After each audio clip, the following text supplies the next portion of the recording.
Afternoon, everyone. Matt, I'm here. you're here. You said not to be late. I assume that was directed to me, but I don't know. I appreciate you being here. I appreciate everyone being here. Full room right before the holiday. So Oh, wait. Oh, so it was just a tease? it was just a tease. You didn't have anything to say? I am here for your questions. Okay, well, tell us what the latest, your latest understanding is of the this alleged deal. With respect to hostages, so what I will say is that we are very close to an agreement, but we are not there yet. As you have heard us say a number of times over the course of the past few weeks, nothing is final until everything is final. And at this point, everything is not yet final, but we are close. The Israeli cabinet is meeting to discuss this matter right now. We are in close conversation with them, as we are with the government of Qatar, who has been helping facilitate discussions since the early days of the crisis. We are hopeful to have some good news for the hostages and their families. We're hopeful we can start bringing some of them home, but as I said at the outset, we are not quite there yet. All right, well, so when you made reference to the Israeli cabinet meeting right now, is that the last thing that needs to be done? I really don't want to get into the underlying details. Obviously, the Israeli government discussing and coming to some sort of resolution is one part of this. There are others. I don't want to get into the full details. I will say that, of course, the implementation and execution of an agreement, should one be reached, requires the cooperation of Hamas, a terrorist organization. So it's why we're always hesitant to say too much about what will happen before it has happened, but we are close to an agreement and hopeful one can be reached. Okay, thanks. Is your understanding that the first tranche of hostages to be released would include Americans? I just can't get into any type of details of what an agreement would look like, including who would be released if such an agreement was finalized. And have you received any updates on their conditions, whereabouts, if they're being held together, if they are all in fact being held by Hamas? Again, I can't get into too much into the underlying details. It has always been our assessment that Hamas may not have control of all of these hostages, but beyond that, I just don't want to speak to any specific details. Yeah. Barbara. Oh, sorry. Can I follow up? Is it your understanding that if and when a deal is reached, that would then trigger more aid being able to get into Gaza, as the Secretary had suggested would happen? Let me say a couple things about that. One, it has always been the position of the United States that we do not need a hostage deal. There shouldn't to get more aid in, that more fuel, more food, more water, more medicine should not be contingent on a hostage agreement being reached. We thought that the delivery of humanitarian assistance for the Palestinian people was important in its own right, and that's why the Secretary has been pushing for it. It's why the President has been pushing for it. It's what our Ambassador David Satterfield, our special envoy, I should say, Ambassador David Satterfield, has been working to implement on the ground. That said, it has been clear that for some time that an agreement on hostages would release or would unlock the potential for delivery of more humanitarian assistance. So we're hopeful that that would take place. But again, it has always been our position that the two don't need to be linked, that humanitarian assistance should be delivered as quickly as possible for the benefit of the Palestinian people. But the Israelis seem to have linked it, it seems. It does seem that, the way I would say it is, it does appear that any kind of hostage agreement, should we reach one, would unlock more humanitarian assistance flowing in. Barbara. Actually, that was similar to my question, but on the understanding that is what you're hoping for, have you made extra preparations? I mean, are you poised to move quickly to get more aid in? Like, what's the activity around that? We have been working to, not just related to any hostage arrangement, we have been working independent of that to facilitate the delivery of more humanitarian assistance in. And so you have seen U.S. aid fly more humanitarian assistance into Egypt to have it pre-positioned so it could go into Gaza. Some of that aid has started to move. We've been working with other international donors to facilitate the delivery of aid to Egypt to go in through Rafah. And then, of course, there's a screening process that has been a bit of an impediment to the fast delivery of aid. And we have been working with the government of Israel, with the government of Egypt on all of these matters to try to increase the flow of humanitarian assistance. You saw a breakthrough last week, an initial breakthrough, when we saw an agreement to deliver fuel in, which of course is important to ensure that water can be desalinated. It's important to ensure that there's electricity for hospitals. It's important to ensure that the implementers, the organizations that actually deliver the humanitarian assistance inside Gaza, once it goes through Rafah into Gaza, that they can deliver it to the people who need it. So we have been pushing all those things independent of any potential hostage arrangement, and will continue to do so. Just to follow up, so you mentioned the issue about the screening and trying to get more facilities or people in place to do more screening, which would then help more aid. If there is a long humanitarian pause in exchange for hostages, although you're not linking aid to hostages, but whatever, if there is a time period, does that mean you wouldn't necessarily get a lot more aid in if you're still dealing with these issues like screening and so on? Like how much how much do you think it could boost aid if there was I think 4 days or whatever? I think we're getting into the realm I'm not comfortable. I'll talk a little bit about what we have done and what we're trying to do, but when we start getting too far into what could happen as a potential result of a deal that has not yet been reached, I think I'm going to decline to comment in too much detail. And just one last question. The Israelis beginning their southern offensive, and you've talked about wanting to make sure there's better arrangements in place for protection of civilians. Have you been asking them to delay their southern offensive until that's ready? I mean, they've already kind of started anyway, but where are things at? So I won't get into too much detail about the private conversations that happen between our two governments, but we have made clear to them, as we have made clear publicly, that we think they should not commence with further activities in the South until they have taken the proper steps to account for the humanitarian needs there. There are several 100,000 people who have moved from the north to the south before any military offensive begins there. We would want to ensure that those people are properly protected. Saeed, go ahead. Thank you. I just want to follow up on a couple of things that Barbara raised, but before that, I want to state for the record that the poet, Mus'ab Abu Toha, whom I raised yesterday, he was actually released today by the Israelis, and I like to think that you guys had something to do with that, and he will be on his way to Egypt so he can come back to the United States with his family. On the issue of the deal itself, now we're talking about The issue of what itself? the potential deal. Oh, the deal. The Yeah. potential deal, that could or may not happen. Is it your understanding that there is a split in the Israeli cabinet as to who may agree or disagree, and will that hold the going forward with a deal? I'm just not going to discuss internal Israeli political matters. Right, but let's say, if the war cabinet agrees and the larger cabinet does not agree, or the Supreme Court and so on, then we're back to square one. Are you urging the Israelis to go forward with the deal? I'm not going to discuss our private conversations with the Israeli government, but we have been attempting to reach an agreement to secure the release of hostages for some time, and I'll leave it at that. All right. Let me just ask you on something that you always state, that you want the Israelis to abide by the laws of war. You want to minimize civilian casualties among Palestinians and so on. Yesterday or the day before was, Children's World Day, or whatever. 5,500 Palestinian children have died thus far. Do you think the Israelis are abiding by the laws of war? So I will say that it is a tragedy how many people have died in Gaza. It's a tragedy how many children have died, especially. As the Secretary has said, it is our belief that far too many Palestinian civilians have been killed as a result of this conflict.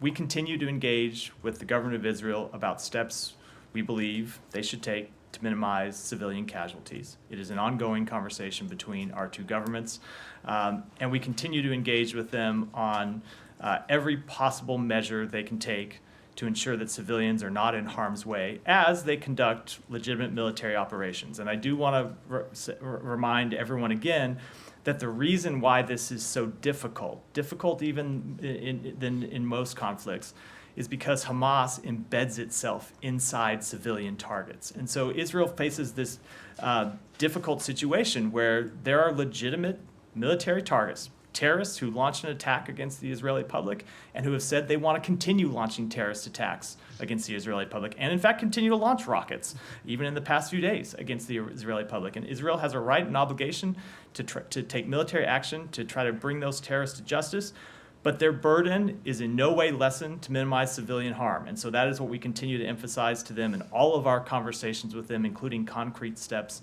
about how they can do that. And on that very point, now the Israelis seem to be obsessed with the Palestinian hospitals. I wonder if you've seen the interview done on CNN with the former Israeli Prime Minister Ehud Barak, who acknowledged that it was actually Israel that built these, basements or tunnels and so on. Have you seen that? I saw a report of the interview. I haven't seen the full interview, and I don't have any independent assessment about that. Right.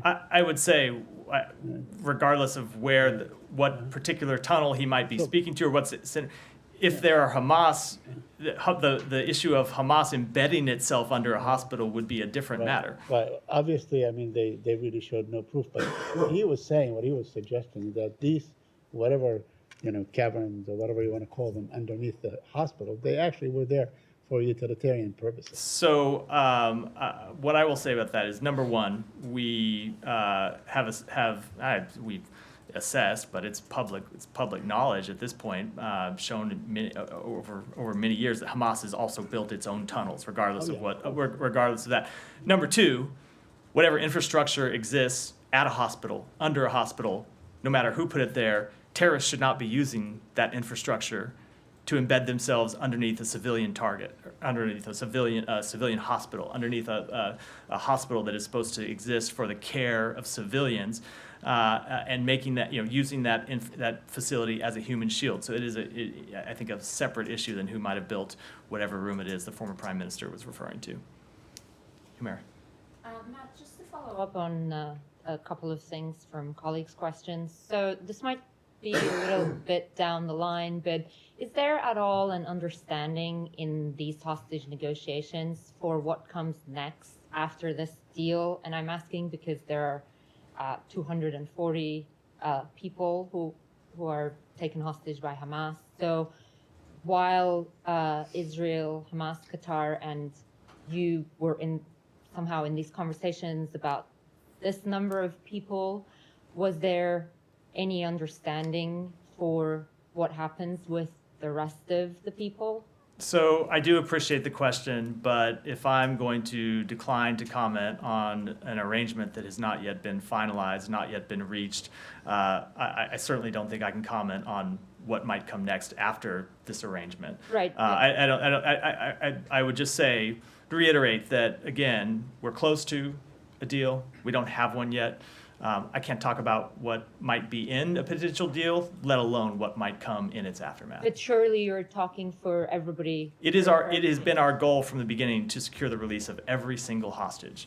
The United States is focused on American citizens, of course, but we're focused on all the hostages. We want to see all the hostages released. We don't think any of them should be held. That has been the goal of our negotiations from the outset, but I can't get into what any steps might look like. And just to push you a little bit more on Barbara's question about possible Israeli offensive in the south, John Feiner also talked about this as well, but what is the very latest in the sense that are you getting a timeline from them on when they are planning to start this?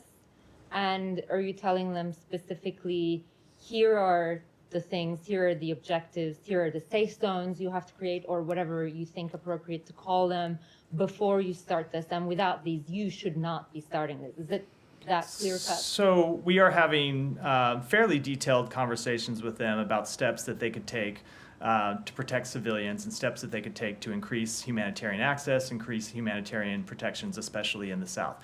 I don't want to get into the details of those conversations. Obviously, the Israeli government makes its own decisions about its military campaigns. The conversations that we have been having with them are on steps that they can take as they look to the south to increase protections for civilians, especially considering that hundreds of thousands of civilians after being told to move by the Israeli government, move from the north to the south. We think it's important that those civilians now have a way to put themselves out of harm's way. And in terms of the protections for civilians, is it United States government's proposal, and does it include ICRC or UN for the creation of those safe zones? Like, whose proposal is it, and what does it look like? So we have been in conversation not just with the government of Israel, but with a range of humanitarian organizations, including the United Nations, about how exactly civilian protections could be implemented, how they can best be implemented. But I think it's best that while those conversations are ongoing, I keep the details of them confidential. Do you have like a target in mind? Like,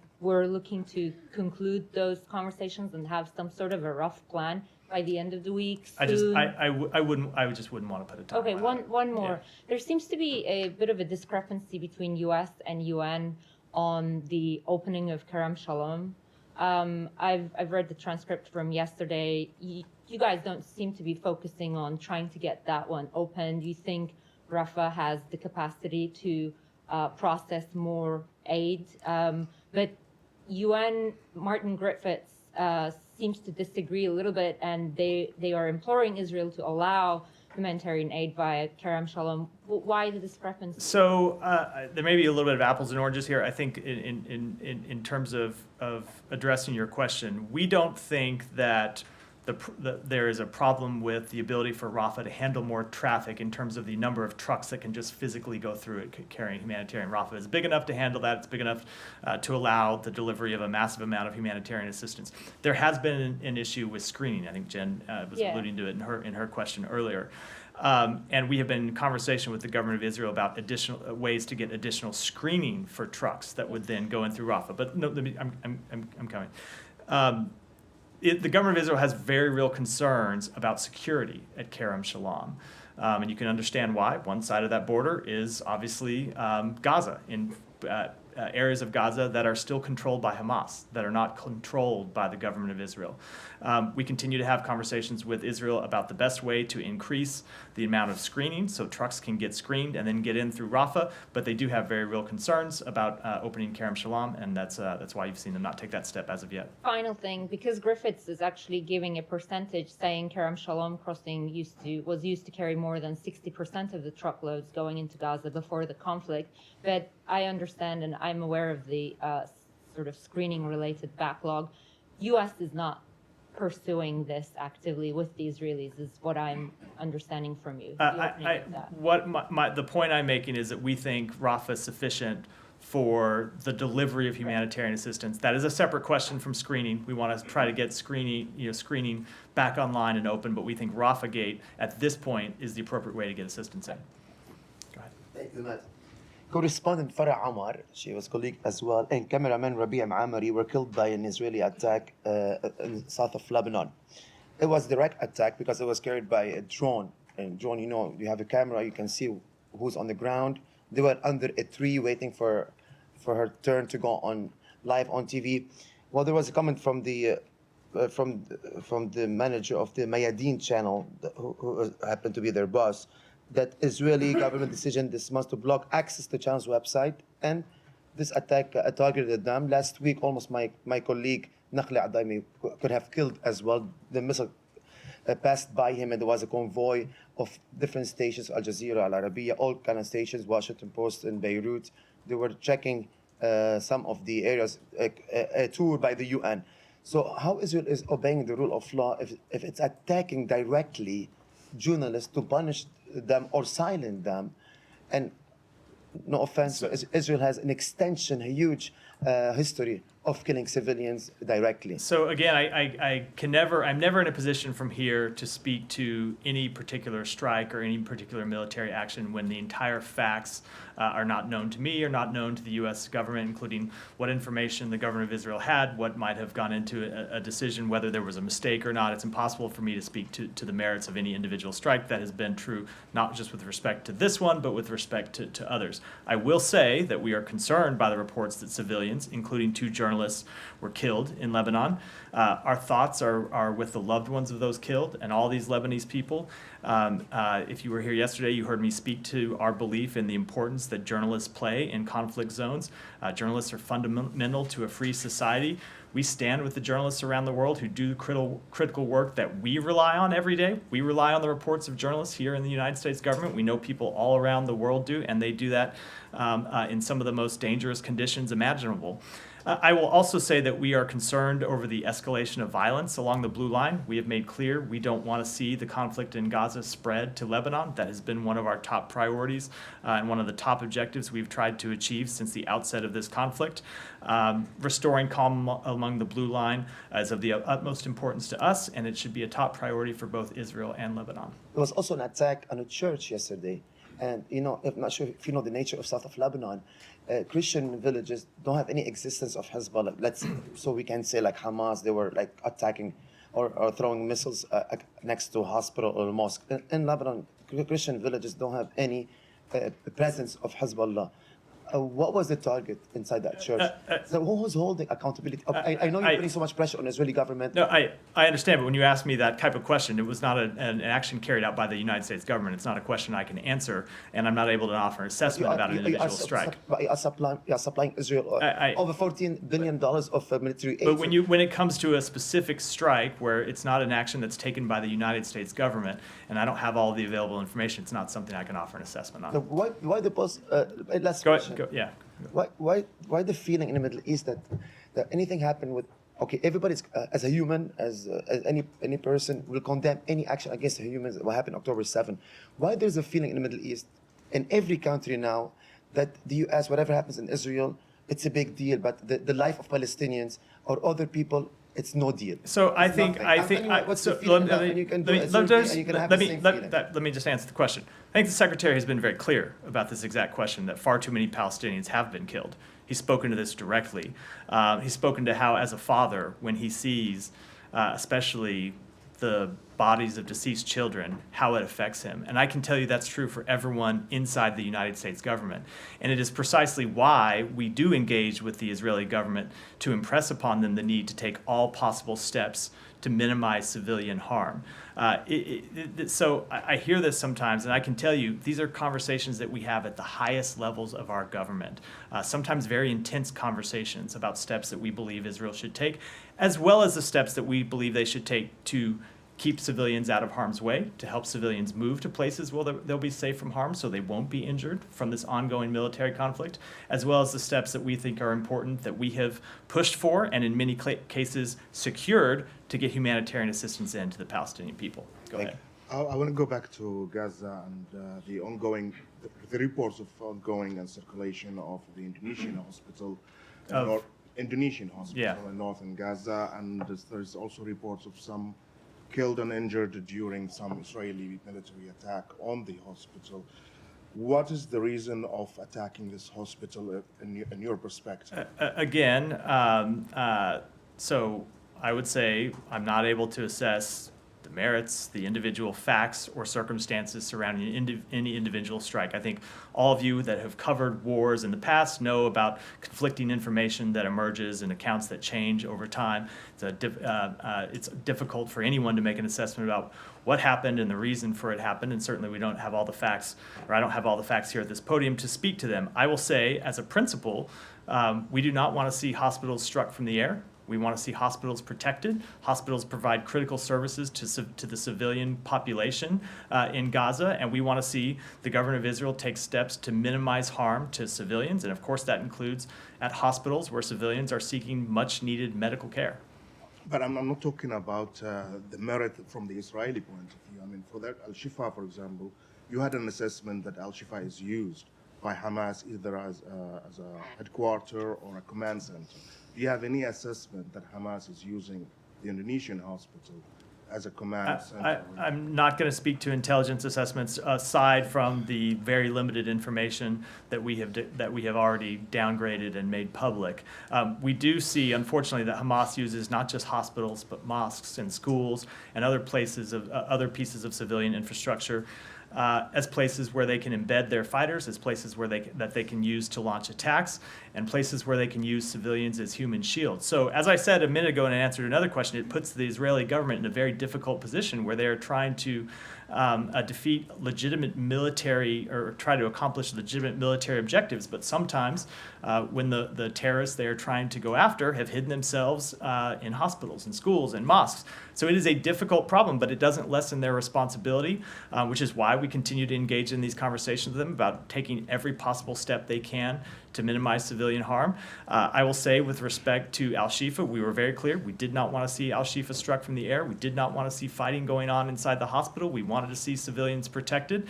And I think when Israel did launch the their military operation at Al-Shifa, you saw them do it in a much more careful way where they went into the hospital in a way where they were trying to protect patients and where they were trying to evacuate patients.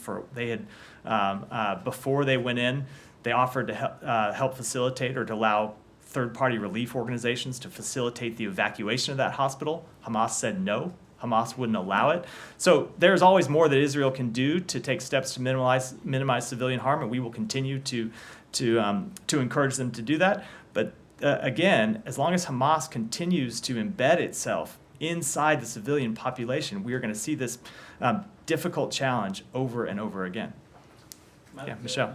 Will the Secretary receive the Arab ministerial delegation that visited China, and how do you view their visit to China first? I don't have any scheduling announcements to make, but certainly a number of the ministers who made that trip to China are people who he's met with repeatedly in the past few weeks and people he's had conversations with by phone repeatedly. So we will continue to engage with a number of those individuals, whether it be here, whether it be in the region.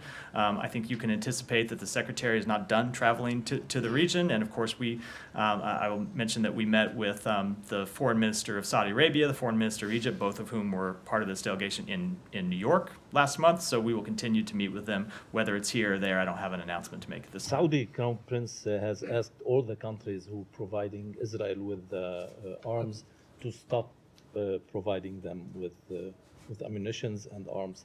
Is the U.S. ready to do so? No, that is not a step we're ready to take. In fact, we have a supplemental request pending before Congress that we hope Congress will act on expeditiously, which provides additional assistance to Israel as well as additional assistance to Ukraine. And finally, do you have any update on the talks and the discussions that you are doing with partners and allies regarding the ship that the Houthis seized? No, I do not. It continues to be an ongoing matter of diplomatic discussion. Alex, Thanks. Thank you, Matt. A couple of things before that. About potential deal. I understand you don't want to get into About details what? About potential deal. Oh, yeah. How confident are you that there will be well-established international mechanism to ensure that all the sides are holding promises? I'm not going to talk at all about any of the details of a potential deal, which that obviously would be when one has not yet been reached. What is your level of concern that the potential deal might be jeopardized by other actors like Iran? Again, let's. I know, but like any questions about a potential deal, maybe let's wait until we actually have a deal, and then we can talk about it. But when it's still a potential deal, I think I'll decline to comment. The White House said that it's concerned that Wagner is potentially preparing to send military equipment to Hezbollah or Iran. First of all, what do you know, and what can you do to prevent this from happening? And also, in terms of deal, how much do you think this might jeopardize? So it is a concern that we have. The White House spoke to this earlier today. I don't have any kind of detail to add to that. But to the question, third time you've tried to ask me, I'm just not going to comment at all on a potential deal and what implication anything might have or might not have on it. And as for Wagner itself, as you know, this is international. The U.S. recognizes it as an international criminal organization. Where do you draw the red line, in terms of switching from international criminal organization to recognizing it as an international terrorist organization? So this is a conversation that you and I have had many times. I don't have a different answer for you than I've had the previous new angle. It's the same question. I don't have the different answer than the previous 7 or 8 times I've answered it, which is we have taken a number of steps to hold Wagner accountable, including the designated you mentioned, including multiple sanctions for its activities in Ukraine, its activities in Africa, and we will continue to do so. Please come back to more Ukraine, Azerbaijan later. Okay, go ahead. Thank you. I just wanted to follow up on the exchange in this room yesterday about the future of Gaza. You said there may need to be some transition period in Gaza. Can you clarify what do you mean by transition period, and who will govern Gaza during this transition period? Again, we're getting this is a little cart before the horse, as some of the questions about hostages have been. What I meant with respect to a transition period is something the Secretary has spoken to. First, let me back up and say that we have outlined some clear principles that we believe ought to apply to the future future status of Gaza when this conflict is over. We've been through those principles: no reoccupation of Gaza, no control of Gaza by Hamas, no diminution in the territorial size of Gaza, no siege of Gaza. That said, Israel is conducting a military operation. At some point, that military operation will end. There will have to be a transition period before the next status emerges. Before we've talked about what we want to see as the Palestinian Authority ultimately governing both Gaza and the West Bank. There has to be some security force in place for a transition period. You can't just see the Israeli government complete its security operations and then walk out and leave Gaza in a vacuum, a security and political vacuum immediately. So there will have to be some transition period. What that transition period looks like, I think it's too early to say. We're engaged in those conversations with allies and partners right now, and we'll continue to look for the best solution possible, with one of our first principles being that the Palestinian people themselves need to be front and center in deciding the future governance of Gaza and the West Bank. But I think as we are in the ongoing military campaign in Gaza, it's a little too early to talk about what those details might look like. So you stated the U.S. position, but it seems that the U.S. and Israel have different visions for a post-war Gaza. Secretary Blinken said Gaza should be unified with the West Bank under the PA, but Netanyahu made it clear during a CNN interview that he would not be handing over Gaza's control to the PA. There are also other issues that it seems that you don't agree on. So how will you address this gap between you and the Netanyahu government? That is what diplomacy is for. We have laid out our principles, and you will see us engage with the government of Israel, as well as other governments in the region, to advance our principles, as well as engage with the Palestinian Authority and the Palestinian people directly to talk about what the future of Gaza looks like at the end of this conflict. Yeah, thank you, Matt. Going back to the deal, you said that you're close to that deal. How close you are, and then do you expect? I don't even know how to answer that question. I think I said we're very close. There are reports saying that we're getting a little into the. Go ahead. Yeah, and Qatari government will announce it today. Do you expect it? I'm not going to speculate at all about when an announcement. And then, what's your priority when we are talking about bringing and releasing the hostages? Is that elderly or the American people? Again, I don't want to talk to the underlying views. We ultimately, our goal has been to see the release of all hostages. We think there's no reason that Hamas ought to be holding hostages at all. As a reminder, I stand up here and take all these questions about what the government of Israel has done. Hamas continues to hold hostages, elderly people, children, sick people. They all ought to be released immediately. Now, what the arrangement might look like, I'm not going to speak to any underlying details. Have you tried to put some American? I'm gonna draw the line and not decline to comment on any further details. Okay. Sorry. I do appreciate all the questions. There's been some creative attempts, but I'm gonna decline. Yeah, go ahead. Thank you, sir. Change of subject? Sure. U.S. Ambassador in Pakistan, Donald Bloom, announced the aid package of $4 million for Pakistani security forces to bolster Pakistan's counterterrorism capabilities. But a group of U.S. lawmakers, in a letter to Secretary Blinken, asked Biden administration to suspend all military assistance to Pakistan for human rights violations and for the political crisis. So would you provide any details about that aid package and how will you respond to that letter of U.S. lawmakers? So I wouldn't want to preview how we would respond to the letter here. We obviously respond directly to those members of Congress. With respect to the announcement that the ambassador made, we'll be pursuing 4 new initiatives to support the Balochistan police in their efforts to protect and serve their local communities. We're going to provide $4 million in assistance to expand the anti-terrorist force training facility, $2 million to repair or replace 10 flood-damaged police stations, $2 million to construct 10 new police stations that incorporate the same model to improve service to women, girls, and all Pakistanis, and then an additional $250,000 in equipment to protect law enforcement officers in the course of conducting their work. These initiatives build on more than 40 years of partnership between the U.S. mission in Pakistan and the Pakistani government on civilian security and rule of law. And from our standpoint, the partnership improves justice institutions and provides law enforcement agencies with the tools they need to protect Pakistan's citizens. So Pakistani media is reporting that U.S. Ambassador Donald Bloom held a meeting with former Prime Minister Imran Khan in Adiala prison and discussed the political situation. Would you deny or confirm that meeting? I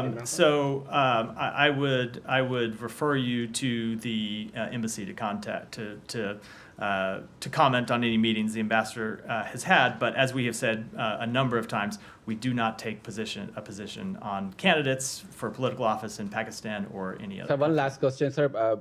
Pakistan is deporting millions of Afghan refugees, but on the request of U.S. government, Pakistan says that it would not deport 25,000 Afghan refugees who are waiting for their American visas. So how would you see this decision by Pakistani government? So we are in close and constant communication with the government of Pakistan on the safety of individuals in the U.S. pipeline. It is our desire to work in good faith with the government of Pakistan to address any concerns that it may have.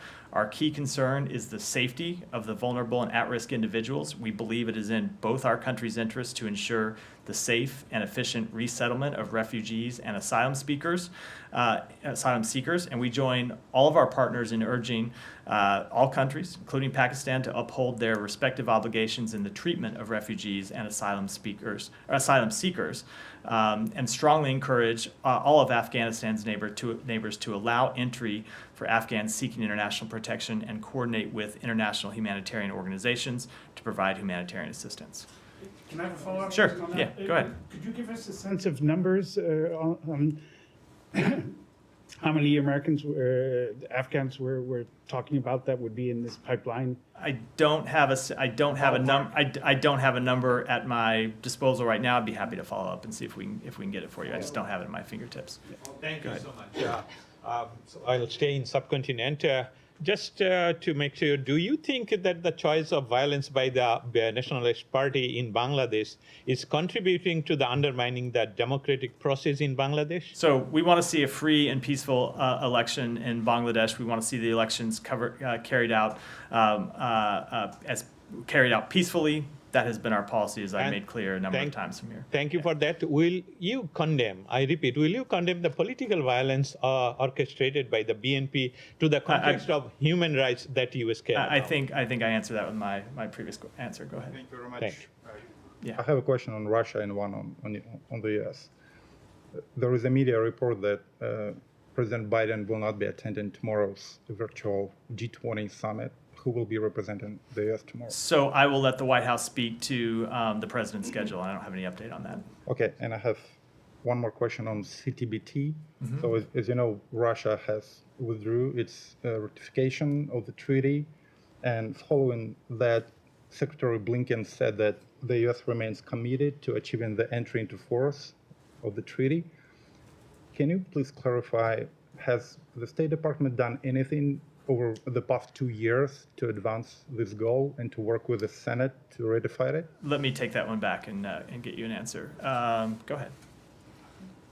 Go ahead. Yeah. You. Matthew, yeah. Sorry. Go ahead. Good afternoon. My glasses must be foggy. Yes. With Nicaragua pulling out of the OAS, the Organization of American States, I saw your tweet. I saw the State Department's reaction to that, the letter. But how much more difficult is it now to hold the Ortega regime responsible for human rights abuses now that they're out of the OAS? We believe, so I will say that we will continue to call for the release of political prisoners in Nicaragua. We will continue to work with our allies and partners in the region. We do see them trying to avoid trying to avoid accountability measures, including by departing the OAS, and it's something we will continue to work with on our allies and partners with. And one more question, if I may, a separate topic. I should have said separate topic earlier, sorry. There's no rule on how you preface a question, so. All right. I know we're all around the world here. Yeah. So. This is sort of specific here, so bear with me here. Foreign-born religious workers in the U.S. here on temporary work visas. They're very worried that they're going to be sent back to their countries because of a change in how green cards are processed.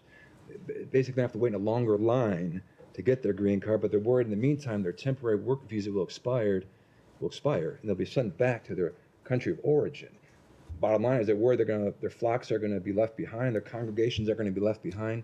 Does the State Department share those concerns with those religious workers? Are you aware of that? You are right. That is a very specific question. Let me take it back and get you an answer. Shannon, go ahead. Thank you.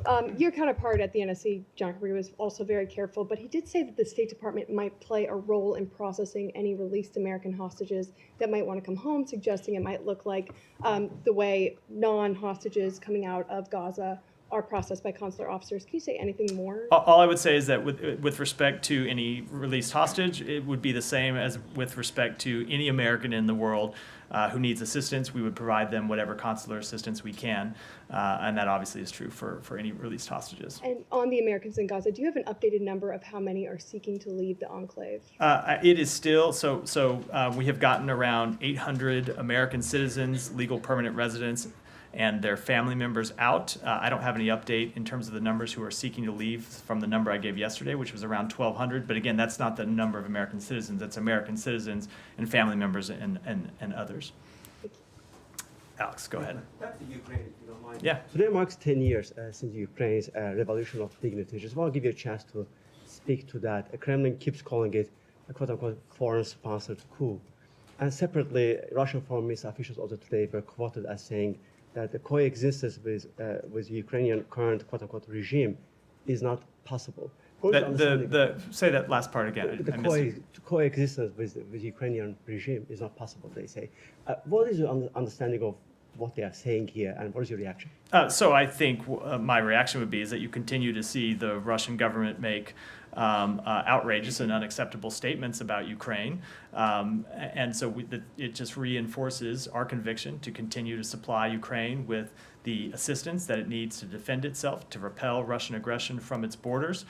We've seen Russia make, and that applies to the first part of your question as well, the amount of Russian propaganda that we hear about Ukraine didn't just start this year or last year. It has been going on for a number of years. And it reaffirms, as I said, our commitment, and I think heightens the need for Congress to take action to pass the supplemental request that we've sent up to Ukraine.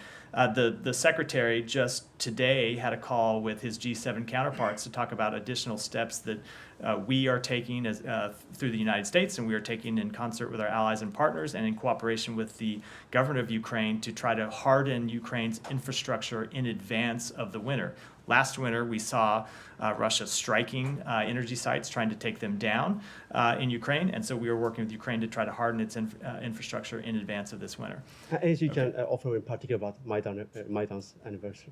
I just what I already said. Go ahead. Yeah, Alex, that's a few. Go ahead, and then we're gonna wrap here. Go ahead. Thank you, Matt. Go ahead, and we're gonna have to wrap up. This morning's North Korea missile launch. I understand NSC put out a statement saying you guys are still making assessments, but according to Yonhap, North Korea is claiming that it successfully put a spy satellite in orbit. So are you able to confirm whether or not the launch was successful? And if so, how does this change the security situation in the region and for the U.S.? So I cannot confirm that assessment. It is still something that's ongoing inside the United States government. I can say that we condemn the DPRK's unlawful launch of a military reconnaissance satellite on today. This launch utilized ballistic missile technology, which includes space launch vehicles. It violates multiple United Nations Security Council resolutions, and we will continue to work with the international community to send a strong signal to the DPRK that its actions will only intensify its isolation as it undermines stability and prosperity on the Korean Peninsula. But can you say how concerning it would be if North Korea had a spy satellite? I'm just not going to speak to that before we've made a formal assessment. With that, we'll wrap for today. I hope everyone has a safe and restful and peaceful Thanksgiving. Thank you all.